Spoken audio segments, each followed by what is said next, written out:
Eh ben, j'accueille d'abord l'islamologue international Tarek Ramadan. Tarek Ramadan qui publie Mohammed, vie du prophète, les enseignements spirituels et contemporains. C'est l'un de vos derniers livres, entre autres, parce que vous publiez beaucoup. C'est aux éditions Les Presses du Châtelet. Ensuite, la journaliste et globe-trotteuse Anne Niva. Anne Niva, qui publie Bagdad, zone rouge. C'est une sorte de carnet de voyage aussi, comme vous voyez, Régis Debray, vous faites des émules. C'est aux éditions Fayard. Et puis enfin, le grand astrophysicien André Braic, international lui aussi, qui publie avec Isabelle Grenier Lumière d'étoiles, les couleurs de l'invisible. C'est aux éditions Odile Jacob. Voilà, alors avant d'entamer le débat entre vous, je vous suggère une petite récréation. On va regarder un reportage de Yanis Chebi et de Michael Kazan. Ils sont allés demander à quelques personnalités ce qu'ils pensent de Régis Debray. Regardez. Pour moi, Régis Debray incarne une certaine idée de la France.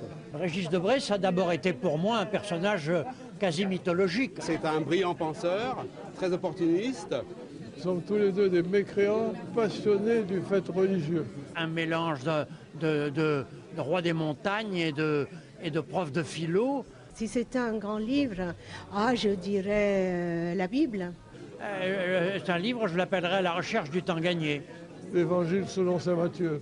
Le petit chose. Une encyclopédie. Si Régis Debray était un animal...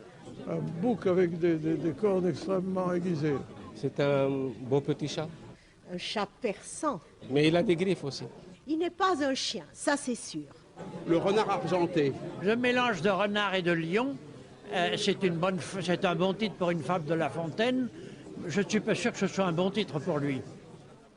Qu'est-ce qu'ils sont gentils. Il manque plus que les violons. Oui, trop là, trop. Ouais. Non, ils prennent le bon côté des choses.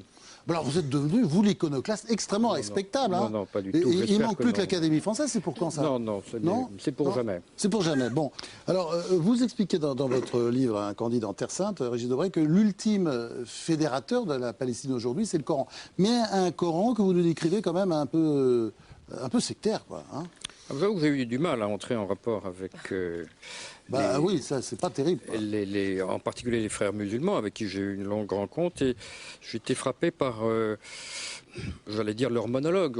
J'ai eu du mal à dialoguer. C'était des gens qui me sermonnaient, me semonçaient, me morigénaient, mais qui ne me posaient pas de questions. Vous dites dans les livres. Oui, qui ne me posaient pas de questions. Nous sommes restés pourtant à peu près une journée ensemble, et j'ai l'impression que je ne les intéressais pas. Au fond, mais ils ont peut-être raison, après. Vous ne pensez pas, Tarek Ramadan, là, après l'avoir entendu, vous le savez, qu'il serait temps que l'islam se réforme? Hein? Je pense que le processus intérieur de relecture des textes est une chose. Je pense que ce qui est politique en Palestine par rapport à l'oppression, que moi j'appelle une oppression caractérisée depuis 60 ans par les gouvernements israéliens successifs, je crois qu'il faut qu'on fasse très très attention. Ce n'est pas en appelant à la réforme de l'islam sur un plan international qu'on trouvera les solutions politiques sur le plan local au Moyen-Orient. Ce sont deux choses différentes. Maintenant, qu'il doit y avoir un travail que nous devons mener dans les pays majoritaires musulmans comme en Occident sur la lecture des textes, c'est une évidence. Elle est menée, pas suffisamment, mais elle est menée. Je crois qu'il faut qu'on soit aussi à l'écoute de ça, mais qu'il ne faut pas qu'on mélange les ordres.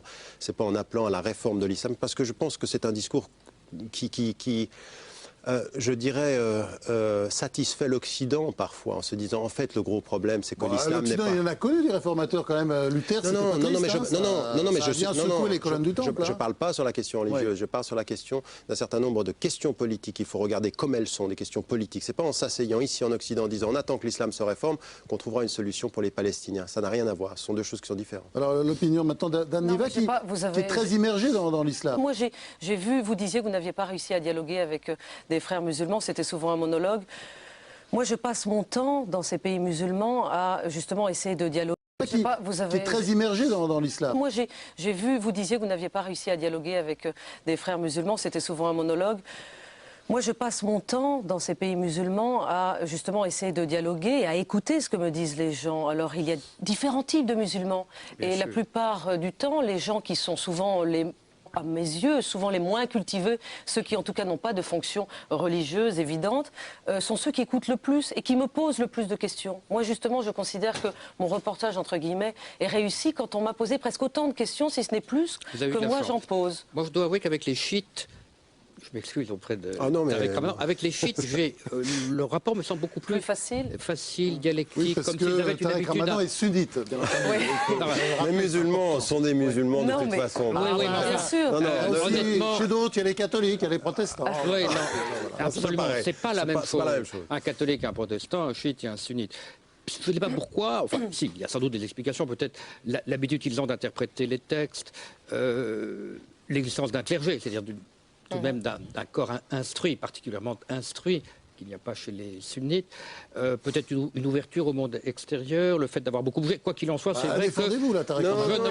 Je n'ai pas du tout d'attaque, c'est un constat. Il se trouve que ça s'est trouvé comme ça, peut-être que... Attendez, je veux dire, je vais même aller dans votre sens, sur le plan strictement théologique. Justement, paradoxalement, parce qu'il y a quelque chose qui est de l'ordre de la hiérarchie, les choses ont énormément bougé dans la tradition chiite, beaucoup plus que dans la tradition sunnite, sans clergé. Ça, c'est une évidence. Là-dessus, vous avez parfaitement raison.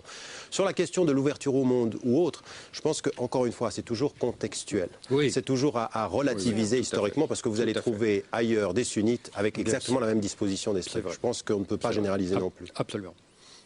Alors, Tarek Ramadan, vous avez appelé au boycott du Salon du Livre de Turin parce qu'il était consacré à Israël à l'occasion du 60e anniversaire de la fondation de l'État juif. Est-ce que vous avez appelé au boycott aussi du Salon du Livre de Paris qui s'ouvre le 13 mars avec 23 écrivains israéliens qui vont venir ici à Paris? Vous pensez qu'il faut boycotter? Non, moi, ma position, elle a été... D'abord, je n'ai pas été celui qui a appelé au boycott, mais j'ai suivi les positions en Italie, qui mettait en évidence, écoutez, on ne peut pas avoir comme invité d'honneur un État et faire semblant que ce n'est pas une prise de position politique. Donc vous pensez que ce qui est vrai à Turin est vrai aussi à Paris? Non, ce que j'ai dit à Paris, c'est que moi je suis pour qu'on brise le silence. Je suis pour qu'on parle.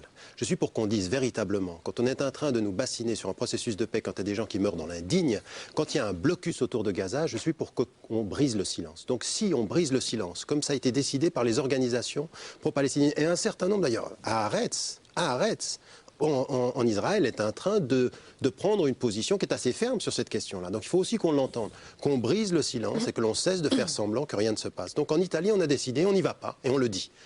En France, un certain nombre d'organisations pro-palestiniennes, un certain nombre de juifs et de défenseurs des droits des Palestiniens ont pris une position en disant on y sera, à l'intérieur du salon, mais on fera entendre une voix critique. Et je soutiens cela de la même façon.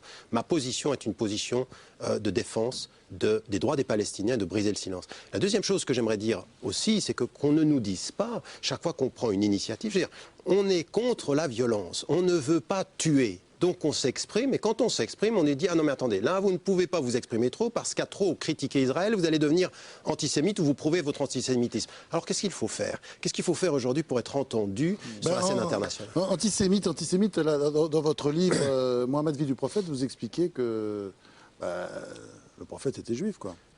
Non, il n'était pas juif, mais il a dit des juifs qui vivaient à côté de lui, ils font partie de ma communauté, ils ont les mêmes droits, les mêmes devoirs que nous. Et donc ce que je dis clairement, toute expression d'antisémitisme, Oui, mais t'es juif, c'est pareil. Oui, non, mais enfin, je vois dans quel sens philosophique vous voulez le mettre en évidence. Mais toute expression d'antisémitisme est anti-islamique.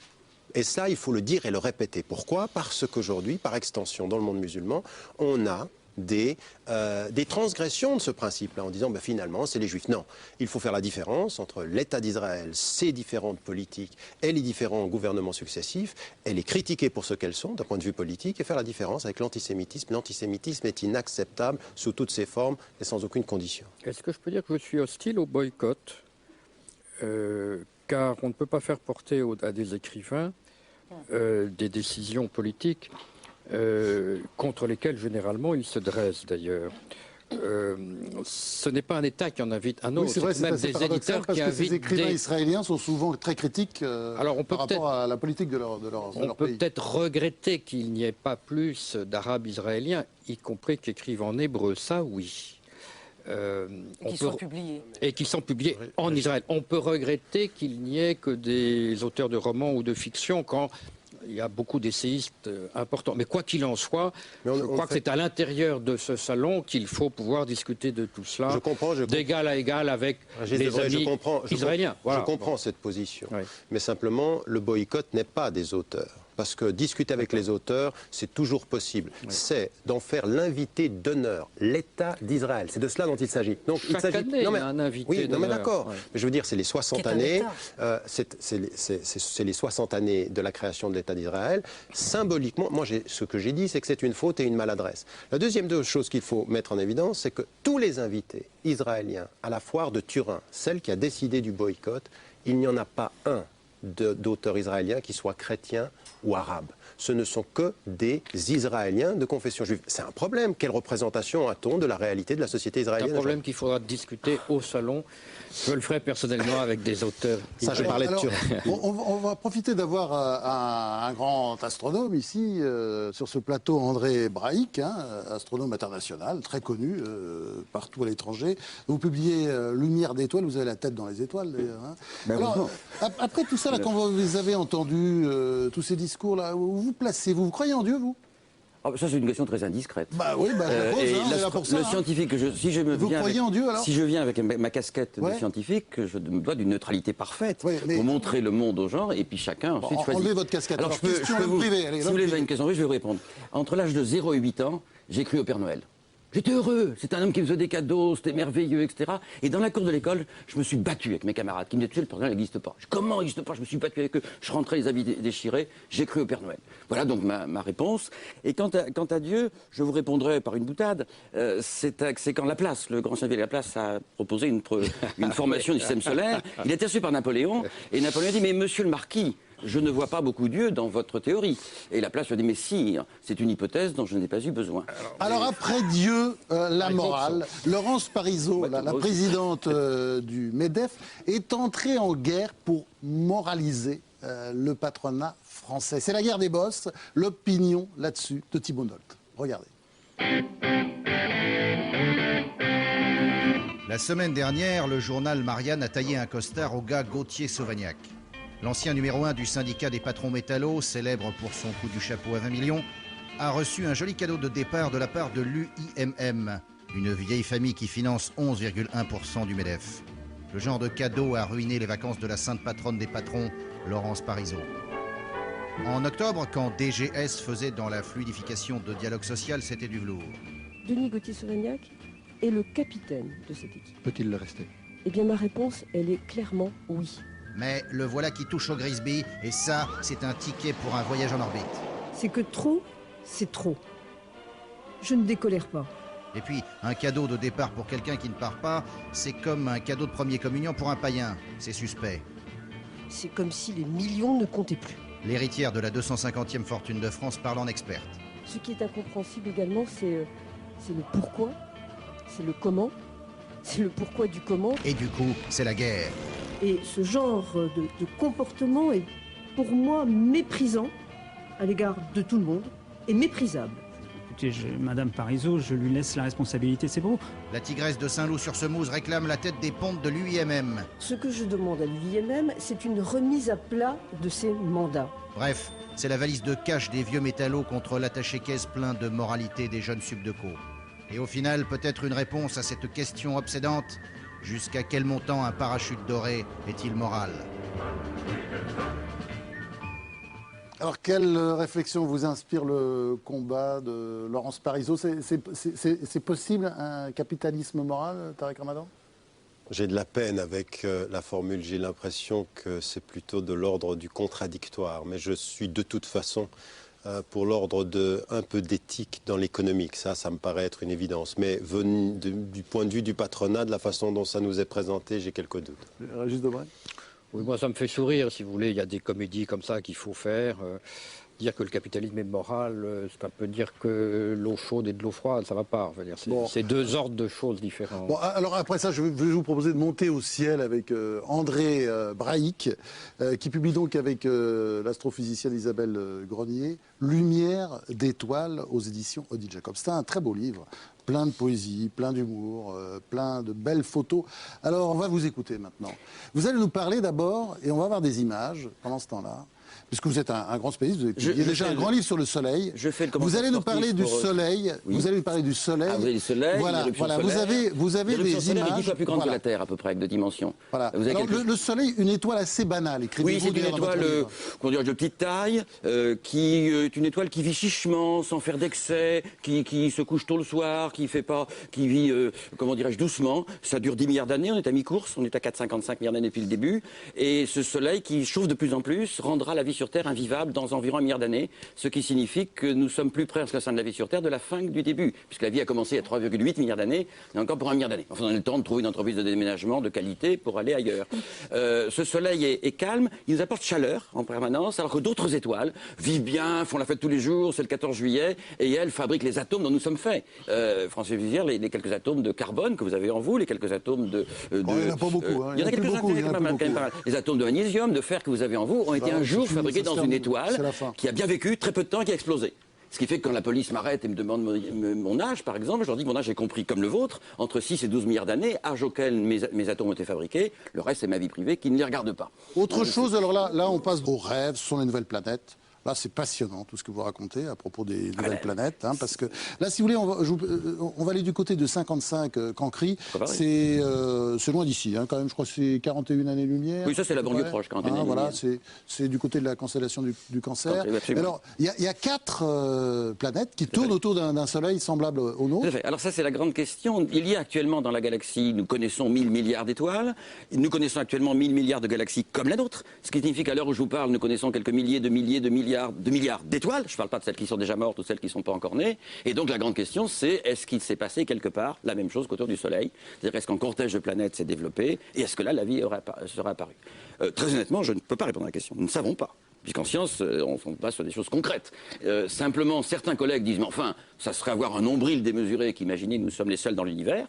Je dis, ce serait possible. Ce serait tout à fait possible. Mais quand on lit ce livre, on a le sentiment quand même que c'est tout à fait possible, que vous y croyez. Mon sentiment, c'est le mot croire, les scientifiques, ça va pas. En science, on observe. Allez, une question d'un personnage, pas au savant, alors vous y croyez. C'est un peu animiste quand vous parlez des monstres, des trous noirs qui mangent. C'est une manière amusante de dire les choses. Est-ce qu'un déménagement est possible?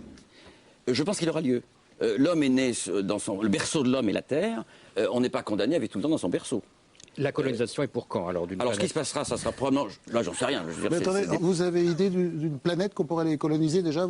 Eh bien, nous ne connaissons pas pour l'instant de planète hors du système solaire ressemblant aux nôtres. C'est-à-dire que, contrairement... Non, mais Mars, c'est vous savez, il y en a qui à la naissance sont un peu loupés. Mars, c'est le cas. Hein.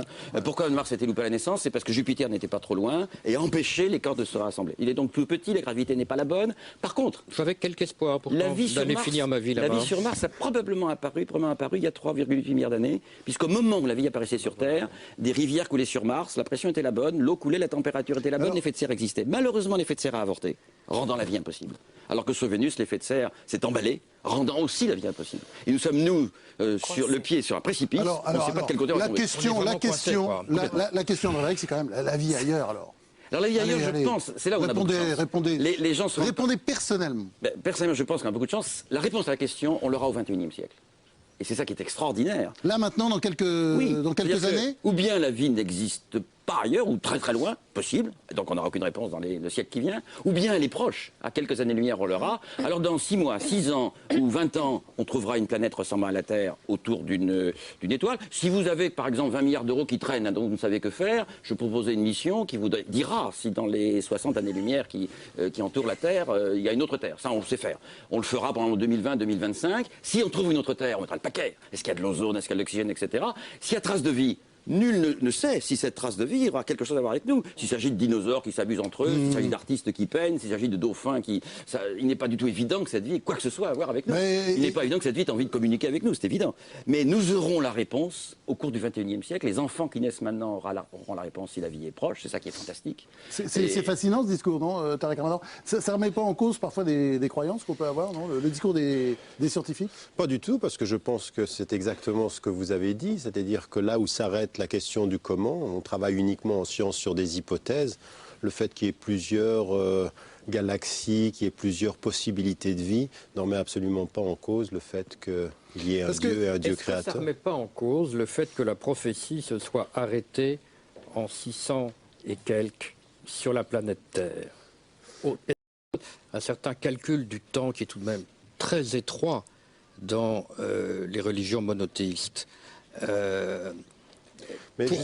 Pourquoi pas la prophétie avant, et pourquoi pas, si on a d'autres planètes et des centaines et des milliers d'années devant nous, pourquoi elle ne continuerait pas? Non, pourquoi tout s'arrête au moment de la descente du Coran? Ça s'arrête pour l'humanité qui est la nôtre. Parce que pour l'humanité qui est la nôtre, reconnaissant le cycle des prophéties, Ar-Rabb, qui veut dire en arabe l'éducateur, il est Rabb al-Alamin, des mondes. C'est des mondes, c'est pas un monde, c'est le Seigneur des mondes, l'éducateur des mondes. Donc déjà, l'idée de pluralité de mondes ne pose pas un problème. Et l'autre chose qui est aussi très très important, c'est que le mot « yaoum » en arabe ne veut absolument pas dire 24 heures, c'est un cycle du temps. Et il est dit à un moment donné, même dans le Coran, qu'un jour auprès de Dieu équivaut à 1000 jours, 1000 périodes de temps. Donc on fonctionne par des périodes de temps dont nous ne déterminons pas ni la finalité, ni le caractère linéaire, ni peut-être le caractère cyclique. C'est au-delà de notre rationalité. Dans votre livre, André Barrique, vous parlez d'un grand physicien du Xe siècle, Alhazen. Enfin, il y a eu d'autres grands physiciens dans l'histoire de la science, d'autres grands physiciens arabes, Al-Khwarizmi par exemple. Puis c'est amusant de penser que le mot connaissance, par exemple, il me revient à peu près 800 fois dans le Coran. Alors pourquoi est-ce que l'islam est devenu aujourd'hui, souvent, à tort ou à raison, et souvent à tort, synonyme d'obscurantisme, Tarek Ramadan? À tort. Non, je pense que, encore une fois, le fait que vous ayez rappelé cette histoire-là, déjà, ça nous permet de répondre à une question.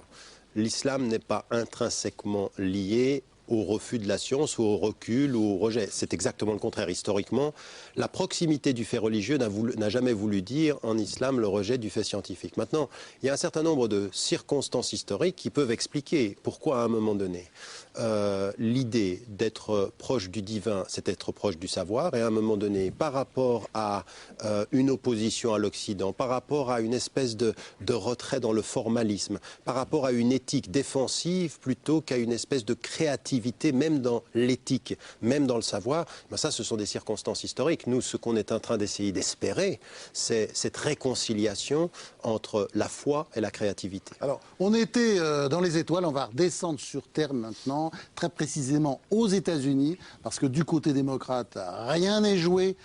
Obama, Clinton, le match continue, l'opinion là-dessus d'Agnès Bonfillon.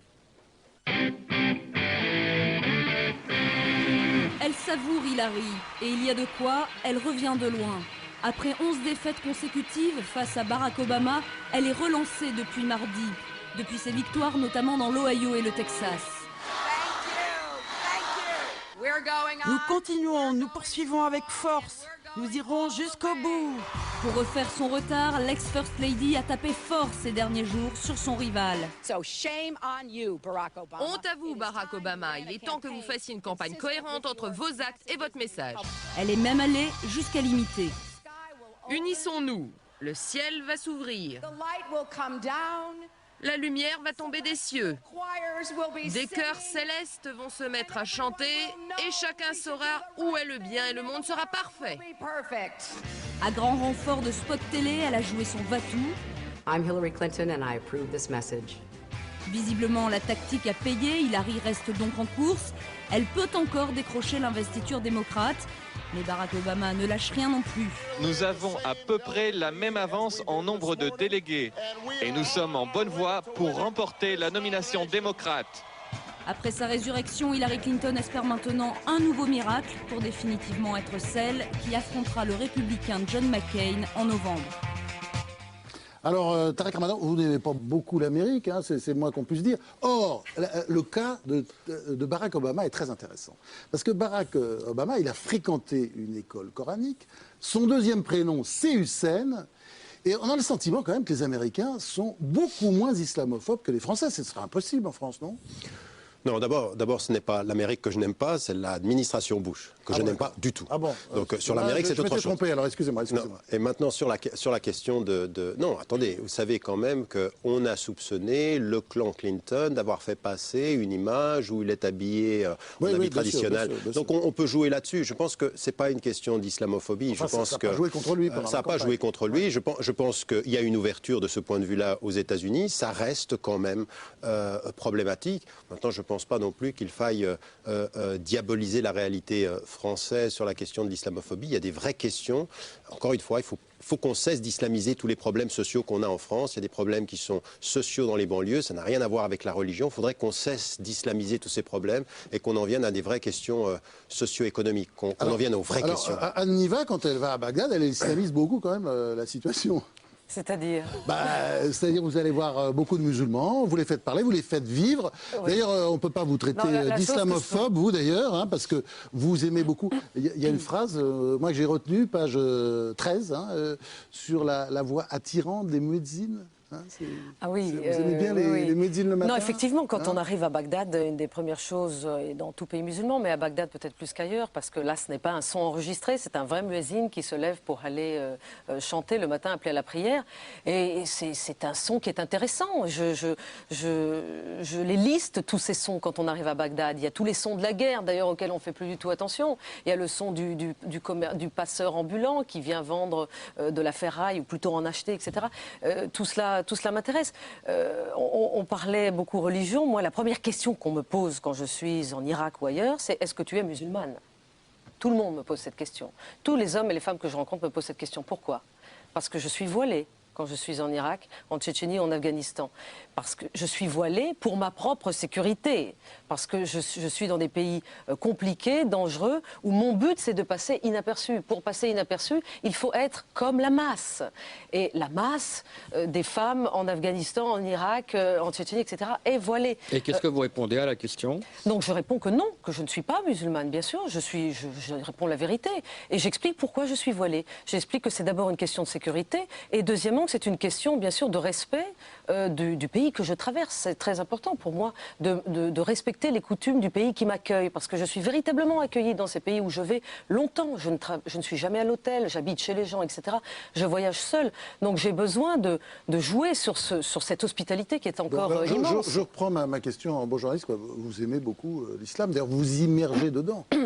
J'aime, c'est-à-dire l'islam, moi je connaissais pas très bien l'islam avant de commencer à aller en Afghanistan et en Irak. Vous savez, c'est pas la Tchétchénie qui m'a beaucoup appris sur l'islam, parce que la Tchétchénie, c'est quand même très soviétisé.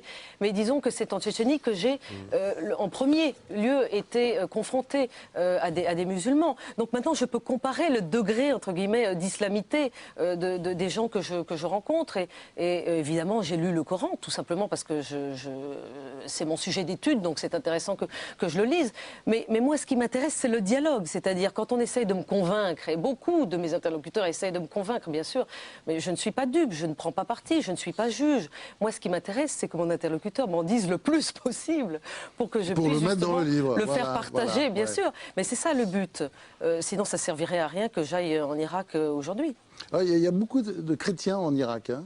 Oui, il y a beaucoup de chrétiens. C'est pas toujours simple pour eux? Non, c'est pas simple du tout. Même les chrétiens se font... enfin, il y a des prêtres chrétiens qui se font enlever, qui se font... kidnapper, parfois décapités. Qui se font décapiter, absolument, qui se font tuer. Il y en a eu plusieurs dizaines dans les 3-4 dernières années. Une des personnes que je rencontre à chaque fois que je retourne en Irak est un frère dominicain qui parle français comme vous et moi, irakien, et qui m'a accueilli, encore une fois de plus, en novembre dernier, en me montrant... Moi-même, j'étais assez déprimée, parce que c'est quand même pas facile d'être à Bagdad aujourd'hui, d'essayer de faire son métier de journaliste, et de toute façon, de vivre à Bagdad tout court, ça n'est pas facile. Et donc c'est très déprimant, et il me montrait un tableau qu'il avait acheté au souk d'une femme, justement, dans les bras d'un homme, et qui était, en fait, j'ai compris plus tard, pour moi-même, m'ôter cette dépression. Et alors que c'est lui qui devrait être déprimé, alors qu'il qu'il a les possibilités de partir, il reste à Bagdad, il continue à publier une revue pour les chrétiens, tout en m'ayant raconté des atrocités que je connaissais déjà sur certains quartiers de Bagdad, notamment Al-Dora, qui avait été le quartier général de Al-Qaïda dans les derniers mois, qui ne l'est plus maintenant, fort heureusement, mais il y a eu un grabuge terrible et certaines femmes chrétiennes étaient obligées de quitter le quartier enroulées dans des tapis, dans des pick-up où leur mari ou leur père les avait mis pour pouvoir ne pas être donnés à des émirs, etc. Mais de toute façon, dans toute guerre, il y a ce genre de grabuge, ce genre d'horreur. Bon, et maintenant, sans transition, le coup de gueule de la semaine, c'est la grande signature du nouvel observateur Claude Askolovitch, qui en a déjà marre de la commémoration de mai 68, qui n'a même pas encore commencé.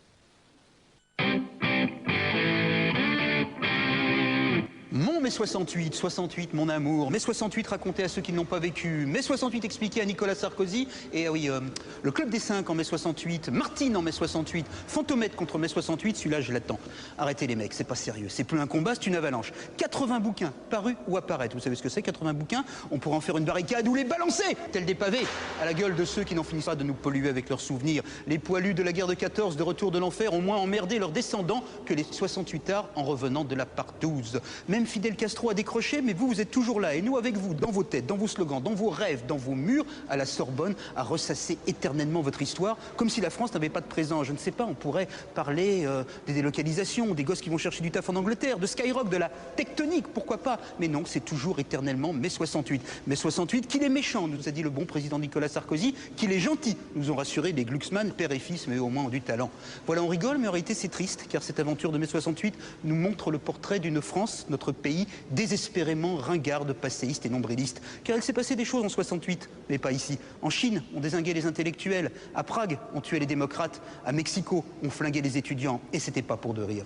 En France, on s'est simplement bien marré. Il n'y a pas de mal à se faire du bien, comme disait ma grand-mère, qui vous a bien connu, Danny Cohn-Bendit. Mais 40 ans après, franchement, ça commence à sentir un tout petit peu le moisi. C'est vrai que ça sent le moisi, Régis Debray, mai 68, 40 ans après? Je n'étais pas là pendant le monôme, hein, pour cause de prison. Loin. Mais ça sent la contre-révolution réussie. C'est-à-dire la victoire de la communication sur l'éducation, la victoire de l'économique sur le politique, la victoire de l'individu sur le collectif. Ça me semble être donc tout de même la matrice de ce qu'on vit maintenant. Donc au fond, c'est un peu normal qu'on revienne sur tout ça. Mais évidemment, ma perspective n'est pas, je le dis tout de suite, n'est pas majoritaire. Ah, ça, vous l'avez bien enterré, votre mai 68.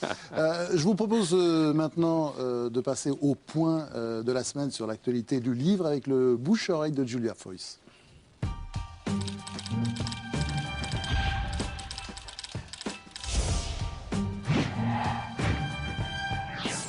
De Charlemagne au Roquefort, en passant par les Cachou-la-Genille, les Pointe-Bic, le Bottin, les Espadrilles ou encore le Savon Cadom, c'est l'exception française selon Alain Chiffre dans son inventaire ironique. Après le dictionnaire des idées reçues ou celui des menus plaisirs, le journaliste récidive dans cette savoureuse entreprise, croquer ses contemporains à travers leurs manies, leurs tics, leurs tocs, promener sur ces objets du quotidien une loupe amusée pour raconter leur histoire. 6 ans après l'effroyable imposture, la gigantesque polémique, dans une interview qui date de l'an dernier, Marion Cotillard se disait sensible aux théories du complot en général et en particulier à celles que développe Thierry Messant dans son livre sur le 11 septembre. Best-seller mondial, l'ouvrage attribué à ces attentats aux États-Unis eux-mêmes. Rediffusé cette semaine, les propos de Cotillard ont fait scandale outre-Atlantique. Certains journaux ont même exigé qu'on lui retire son Oscar. L'actrice s'est excusée tout en précisant que ses déclarations avaient été sorties de leur contexte et mal comprises. Le 27 janvier 1945, Auschwitz est libéré. Pour Primo Levi et 650 de ses codétenus commence alors une nouvelle épreuve, celle du retour. 10 mois et des milliers de kilomètres plus tard, ils ne seront plus que 3. Primo Levi en a tiré un livre bouleversant, La Trêve. Ce documentaire en relie chaque page, empruntant les pas de l'auteur à travers la Pologne, l'Ukraine, la Biélorussie, celle d'hier et celle d'aujourd'hui. C'est un double voyage dans l'espace et dans le temps, avec pour guide les mots de Primo Levi. Giunse a Torino il 19 di ottobre. La casa era in piedi, tutti i familiari vivi. Ma solo dopo molti mesi svanì in me l'abitudine di camminare con lo sguardo fisso al suolo come per cercarvi qualcosa da mangiare.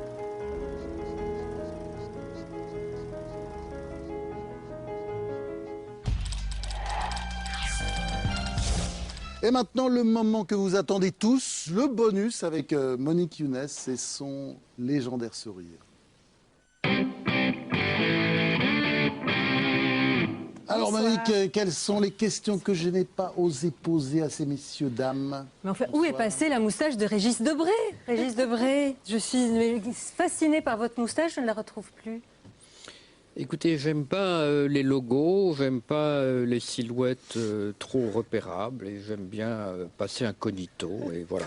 Mais vous l'avez porté très très longtemps. Oui, puis à un moment donné, ça devenait gênant, on me caricaturait, on me reconnaissait, donc retour à l'anonymat. Moi qui croyais que c'était une arme de séduction, c'était pas ça? Non, non, c'était un reste de prison tout simplement.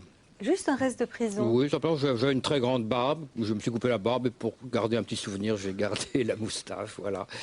Et puis il est bon de changer de tête de temps en temps. Ce qui vous reste de la séduction, ce sont vos yeux bleus? Oh non, écoutez, non, il me reste plus grand-chose.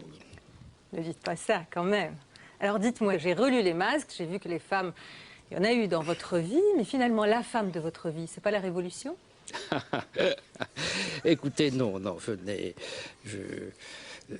cette passion m'est passée, mais encore une fois, je ne renie rien de cette passion. Simplement, c'est plus la mienne. Peut-être simplement pour avoir changé de circonstance. Parler de révolution en Europe aujourd'hui ne me semble pas sérieux. Ça me semble de la simagrée. Mais vous pensez à elle assez souvent, elle vous accompagne quand même si elle vous a trompé, même si elle vous a déçu? La révolution a déçu beaucoup de monde, oui. Je ne suis pas le seul et je ne vais pas me joindre au cœur des pleureuses. Alors, un autre livre que j'ai lu dernièrement, c'est L'éloge des vieux. Il y a 4 ans, vous écriviez effectivement ce livre intitulé Le plan vermeil. Alors, vous ne faites pas l'éloge des vieilles dames, vous faites l'éloge des vieux monsieur. Je me trompe ? Ah, ça c'est une bonne critique. Oui, non, c'est un livre un peu sarcastique, hein. C'est une parodie où j'exprimais qu'il y avait un problème vieux, pour que la société survive et la sécurité sociale comble ses déficits, il fallait résoudre le problème vieux. Et je proposais un camp d'extermination, une sorte de Disneyland dans le Massif central. C'était un rapport présenté à un ministère et tout cela avait l'air très sérieux et beaucoup de gens se sont indignés de ce que je poussais à une certaine logique technocratique jusqu'au bout. Maintenant, parfois, le siècle des Lumières, il faut parfois utiliser des biais un peu ironiques pour dire des choses difficiles.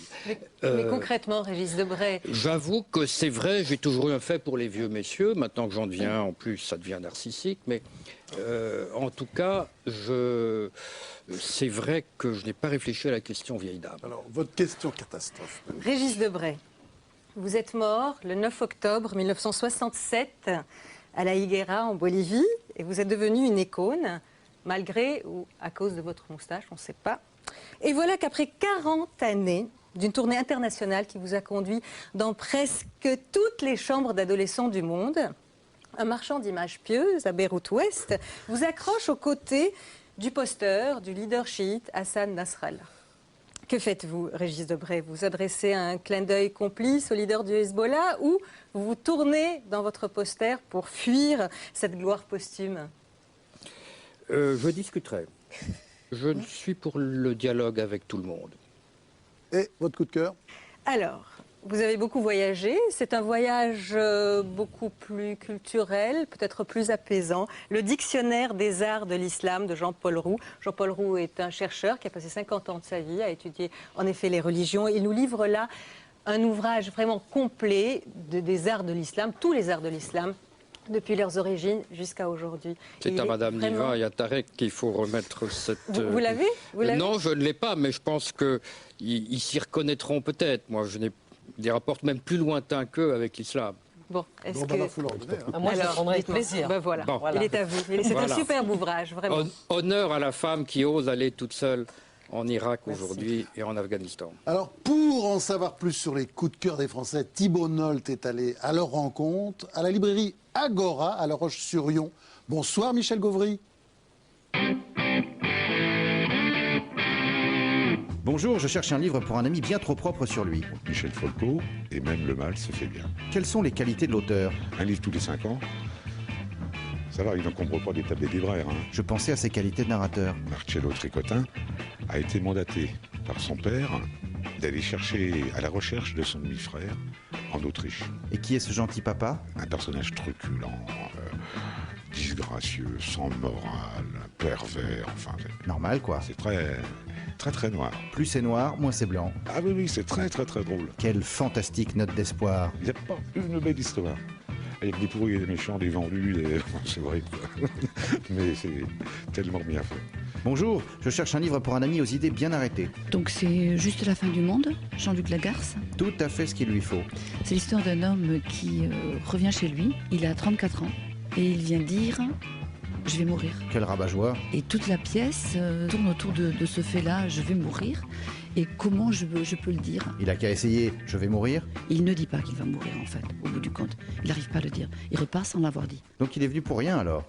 Je ne le dirais pas comme ça, mais... N'empêche que quand on a un truc à dire, on le dit. Et non, il est mort. Il a mis les gens devant le fait accompli? Bravo. On peut même rire, je crois, à la lecture de ça, de choses très graves. C'est beau, non? Vous trouvez pas? Bonjour, je cherche un livre pour un ami affreux, sale et méchant. Les Bienveillantes de Jonathan Little, un jeune officier intellectuel de l'armée allemande. Une histoire de nazi, c'est du sang, c'est du sperme, c'est des tripes, Et le jeune officier se vautre là-dedans comme dans la fange. En même temps, est dégoûté par tous ces trucs-là, puisqu'il vomit à tous les repas. Voilà, donc c'est un malade. Et quelque part, on a tous un peu ça au fond de nous caché. Pas toujours bien caché, je trouve. Et ce gars-là, il participe à ça tout en n'étant pas d'accord, parce qu'il y a des moments, il soutient des positions de désaccord, et en même temps, il continue à y aller. Étonnant. Alors, mes coups de cœur à moi, d'abord, L'opprobre de Richard Millet, essai de démonologie, c'est aux éditions Gallimard, c'est un très beau livre par un grand écrivain. Voilà, il répond à ses ennemis, Richard Millet. Il a beaucoup d'ennemis, c'est un grand écrivain, vivant dans sa tombe, comme il dit. C'est très très beau, on peut picorer dedans comme on veut, c'est chez Gallimard, c'est très très bien. Et puis aussi Les Disparus du Littré d'Héloïse Nefs, avec une préface d'Alain Rey, c'est aux éditions Fayard. Alors Les Disparus du Littré, ce sont tous les mots qui ont disparu du Littré au cours des dernières décennies, c'est génial. On peut jouer d'ailleurs, regardez, je vais faire un petit jeu là. Qu'est-ce que ça veut dire par exemple histrionnage? Répondez. Histrionnage. Faire l'histrion? L'histrionnage, c'est le métier de comédien. Oui, c'est ça. Oui. C'est pas tout à fait faire l'histrion, c'est le métier de comédien. Voilà. Et puis alors, un truc, alors ça c'est un piège. Hein. Monomachie, qu'est-ce que c'est? C'est le fait de combattre contre monomachie, le fait de combattre contre une seule personne. C'est un monomaniaque d'un combat unique. Ah non, c'est un combat d'homme à homme, preuve judiciaire par le duel. C'est pas tout à fait... Il est presque tombé dans le piège, pas tout à fait, mais... Enfin, c'est pas loin. Il s'en sort un peu. Voilà, en tout cas, c'est... 11 sur 20, j'ai besoin de me perfectionner. Voilà, alors attendez, moi je vais vous donner... Voilà, faut travailler, il faut lire tout ça, c'est très très bien. Je vais essayer d'améliorer le score. Un grand styliste pour vous, André Braic, Richard Millet. Et puis, je vais distribuer aussi Alain Chiffre, Inventaire curieux des choses de la France. C'est chez Plomb, c'est formidable. Ça, c'est pour vous. Là, ça va réconcilier Tarek avec la France. Voilà, pour aimer la France. Et puis Primo Levi, si c'est un homme. Très beau, un très beau livre, voilà. Écoutez, maintenant, c'est le moment du bonus, avec la blague de la semaine, racontée par le biologiste Axel Kahn. Il est midi en Palestine, un temps superbe, un soleil de plomb. La femme a fauté, la femme infidèle. Elle est traînée sur la place, écrasée de soleil. Les Juifs autour d'elle s'assemblent. Il y a des pierres, et ils prennent des pierres, ils jettent sur la femme. La femme est touchée, elle s'affaisse. Une deuxième pierre. À ce moment-là, il y a un homme. Il a des grands cheveux. Il est beau. C'est Jésus. Il s'approche, il dit, « Mes frères, mes sœurs, que ceux qui n'ont jamais péché jettent la première pierre. » Alors, les Juifs autour se regardent et ils posent leurs pierres. Sauf une petite vieille dans un coin qui a un énorme caillou. Elle s'approche derrière la pécheresse. Elle lève son caillou et paf, elle lui écrase la tête. Et Jésus, à ce moment-là, tu sais, maman, il y a des fois où tu fais chier. Hein. Alors, je rappelle maintenant les titres de vos livres. D'abord, Muhammad, Mohammed, vie du prophète par Tarek Ramadan, c'est aux éditions Les Presses du Châtelet. Anne Niva, grand reporter, globe-trotteuse, Bagdad, Zone rouge, c'est aux éditions Fayard. André Braic et Isabelle Grenier, Lumière d'étoiles, les couleurs de l'invisible pour tout comprendre sur notre ciel, c'est aux éditions Odile Jacob. Et puis, enfin, Régis Debray, le best-seller, oui, c'est en train de devenir un best-seller, il n'aime pas ça, mais on va le dire quand même. Un Candide en Terre Sainte.